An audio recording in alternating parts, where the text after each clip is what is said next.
अस्सलामुअलैकुम, बिस्मिल्लाहिर्रहमानिर्रहीम। आप देख रहे हैं हमारा यूट्यूब चैनल DML सॉल्यूशंस। मैं हूं डॉक्टर इज़हार मौलाना।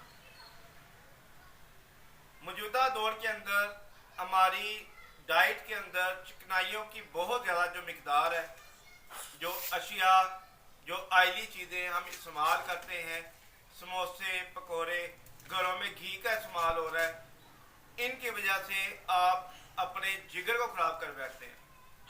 जिगर जो है, लीवर जो है, ये हमारे जिस्म के अंदर एक फिल्टर प्लांट है। फिल्टर प्लांट हमारे जिस्म के अंदर ब्लड को फिल्टर कर कर आगे भेजता है।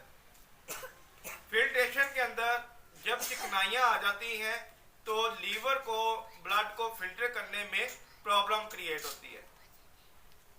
जिगर प्रॉपर ब्लड को कन्वर्ट नहीं कर पाता, हमारे जिगर के ऊपर चर्बी इकट्ठी होनी शुरू हो जाती है। जब जिगर के ऊपर चर्बी इकट्ठी होनी शुरू हो जाती है, आपने आमतौर पर देखा होगा ईद के दिनों में जब आप जानवर वगैरह ज़िबा करते हैं, उसके लीवर के ऊपर चर्बी महसूस होती है, वो मौजूद होती है चर्बी वहाँ पर। होता क्या है कि वो जो चर्बी है वो आपके जिगर की फंक्शनिंग को मज़ीद ख़राब कर देती है। जिसको आप अल्ट्रासाउंड करवाते हैं तो उसके अंदर पता चलता है कि आपको फैटी लीवर का मसला है। फैटी लीवर का नाम सुनकर हर शख्स घबराना शुरू कर देता है कि पता नहीं हमें जिगर की कौन सी बीमारी हो गई है। फैटी लीवर को आप रिकवर कर सकते हैं अपनी चिकनाइयों को छोड़कर। मुकम्मल तौर पर चिकनाइयों को छोड़ दें। 20 से आधा मिनट, 20 मिनट से आधा घंटा अपनी वॉक को मामूल बनाएं। खाना खाने के 2 घंटे बाद सोएं।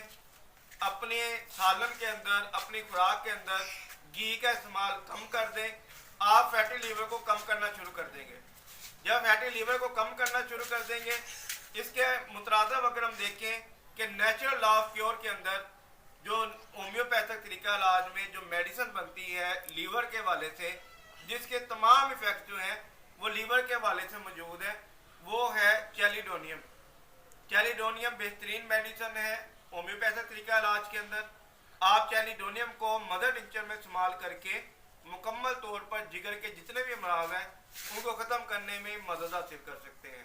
लेकिन शर्त यही है कि आप अपनी चिकनाइयों को छोड़ेंगे तो फिर आपका मसला हल होगा, फिर आप रूटीन के साथ चलना शुरू करेंगे तो आपके जिगर के जो मसाइल है वो ठीक होना शुरू हो जाएंगे।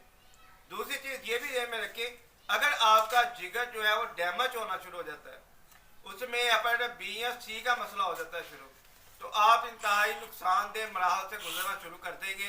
एहतियात करें, अपनी सेहत की फिक्र करें ताकि आपके जो जिगर का मसला है वो ज़्यादा ना बन सके। और ये जो जिगर है ये भी मैं आपको बता दूं कि ये वाइटल ऑर्गन है, इसके बगैर इंसान की ज़िंदगी का सफ़र मौजूद नहीं है। ये हमारा आज का टॉपिक था जिगर के हवाले से। हमारे चैनल को सब्सक्राइब भी करें और हमारी वीडियो को ज़्यादा से ज़्यादा शेयर भी करें। ये सदका जारिया है ताकि दूसरे लोगों तक भी ये रहनुमाई पहुंच सके। वो भी जिगर के जो अमराज हैं उनमें मुब्तला हैं, वो उसको कवर करने में मदद हासिल कर सकें। अपनी कीमती राय या सवालात कमेंट बॉक्स में लाजमी किया करें। डॉक्टर इज़हार मौलाना को इजाज़त दें। अपनी सेहत का ख्याल रखिएगा, हमें दुआओं में याद रखिएगा। अस्सलामु अलैकुम रहमतुल्लाह।